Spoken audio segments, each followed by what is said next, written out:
Charges నేను చెప్పింది అదే, ఫ్యూయల్ ఛార్జెస్ ఇందా చెప్పాను 10,000 కోట్లు షార్ట్ టర్మ్ పర్చేజెస్ ద్వారా విపరీతంగా పవర్ షట్ డౌన్ చేసి మనకు ఉత్పత్తి అయ్యే సోలార్ విండ్ని షట్ డౌన్ చేసి కక్షపూరితంగా బయట విపరీతంగా పవర్ పర్చేసెస్ చేయడం వల్ల విపరీతంగా ఛార్జీలు చేసి ప్రజల మీద 9 సార్లు భారం వేశారు.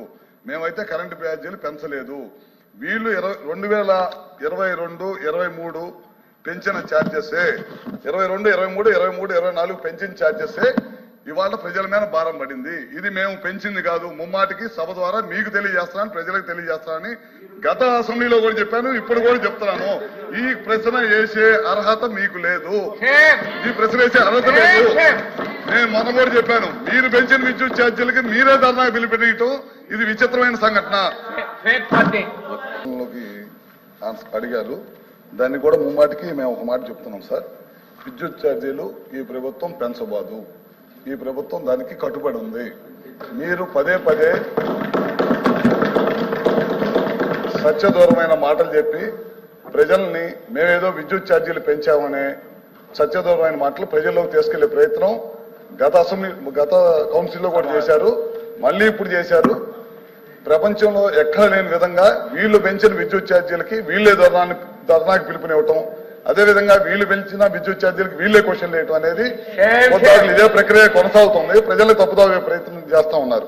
సార్ మీరు ఒకసారి వాస్తవాల్లోకి వెళ్తే మీరు చూడండి సార్, 2022, 23లో వీళ్ళు 8,113 కోట్ల రూపాయలు విద్యుత్ ఛార్జీలు పెంచి అప్పుడు ఈఆర్సీకి పంపించిన తర్వాత ఈఆర్సీ 3 నెలల్లో దాన్ని ప్రజల్లోకి తీసుకెళ్లాల్సిన దాన్ని తీసుకెళ్లకుండా 1 సంవత్సరం 8 నెలల పాటు పక్కన పెట్టి తర్వాత ప్రభుత్వమైన భారం వేసే ప్రయత్నం చేసింది. అదేవిధంగా 2023, 24లో కూడా 11,000 కోట్ల రూపాయలు మళ్ళీ ఈఆర్సీకి పంపించారు. 9,400 కోట్ల రూపాయలు భారం వేసి మొత్తం 15,000 కోట్ల రూపాయలు భారం అంతా కూడా 2022, 23, 24 వేసిన భారమే అని చెప్పి మీ ద్వారా సభ్యులకు కూడా తెలియజేస్తా ఉన్నాను. ఇందాక రవిబాబు గారు అంటా ఉన్నారు మేము విండ్ సోలార్ ద్వారా ప్రజలకి మభ్య పెట్టాం. మేము ఎప్పుడు కూడా మభ్య పెట్టలేదు సార్. గతంలో 2014, 19 ఉన్నప్పుడు ఈ రాష్ట్రంలో ఎక్కడ లేని విధంగా 7,000 మెగావాట్లు విద్యుత్ ఉత్పత్తి తీసుకొచ్చాం. తర్వాత ఇలా ప్రభుత్వం వచ్చిన తర్వాత పీపీఎల్ రద్దు చేయటం, వాళ్ళని ఇబ్బంది పెట్టడం, విదేశీ ప్రతినిధుల చేత తిట్లు తినటం, ఈ రాష్ట్రానికి రావాల్సిన ఇన్వెస్టర్ని తరిమి కొట్టడం, రకరకాల కార్యక్రమాలు చేసి విద్యుత్ వ్యవస్థలను అన్నింటినీ కూడా సర్వనాశనం చేసి వాళ్ళు ఇక్కడికి వచ్చేసి సత్యదూరమైన మాటలు చెప్పి ప్రజలని నమ్మించే ప్రయత్నం చేస్తున్నారని చెప్పి కూడా మీకు చెప్తా ఉన్నాను సార్. అదేవిధంగా ఒకసారి చూడండి సార్, కృష్ణపట్నం ప్లాంట్ స్టేజ్ 2 అట్లానే వీటీపీఎస్ స్టేజ్ 5 ప్లాంట్లకి తెలుగుదేశం ప్రభుత్వం ఉన్నప్పుడు చాలా పెద్ద ఎత్తున ఖర్చు పెట్టి రాబోయే రోజుల్లో పవర్ పర్చేస్ ఉండకూడదు, మన పవర్ మనమే ప్రొడక్షన్ చేసుకోవాలనే ఉద్దేశంతో చేస్తే ఆ రెండింటిని కూడా షట్ డౌన్ చేసేసి పవర్ కొత్తగా ప్లాంట్లన్నింటి కూడా నిర్మాణం చేయకుండా చేసేసింది. అదేవిధంగా పోలవరం ప్రాజెక్టు దాదాపు 900 మెగావాట్లు వచ్చే ప్లాంట్ ని 70% పూర్తయిన పోలవరం ప్రాజెక్ట్ ని అదేవిధంగా ఆ ప్లాంట్ కూడా అట్లానే వదిలేసింది అనమాట.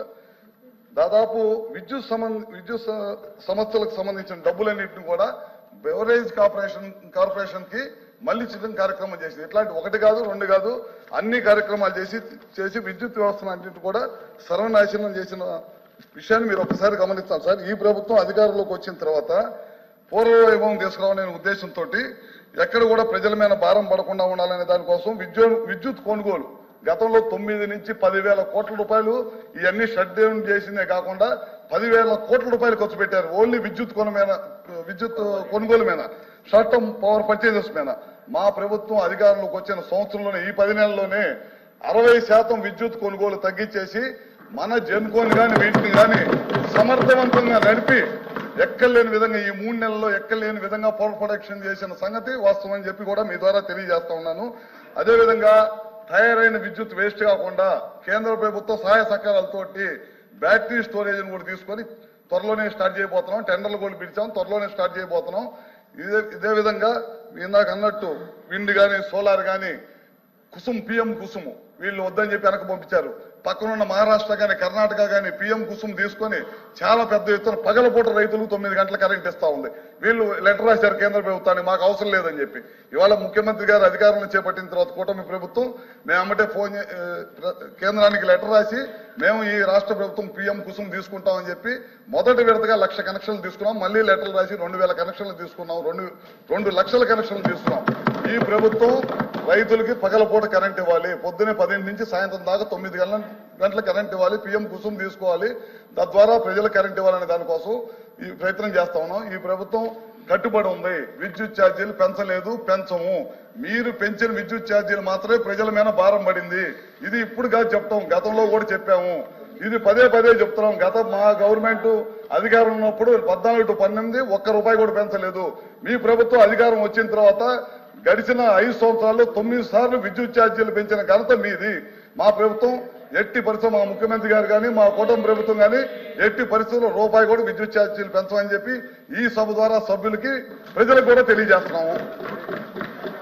ఈ వీడియో నచ్చితే లైక్ చేయండి. అలాగే మా ఛానల్ ని ఫస్ట్ టైం కనుక చూస్తున్నట్టయితే ఇప్పుడే సబ్స్క్రైబ్ చేసుకుని పక్కనే ఉన్న గంట సింబల్ ని యాక్టివేట్ చేసుకోండి. అప్పుడే మేము పెట్టే ప్రతి వీడియో మీకు నోటిఫికేషన్ గా వస్తుంది. అలాగే ఈ వీడియో పూర్తిగా చూసినందుకు ధన్యవాదాలు.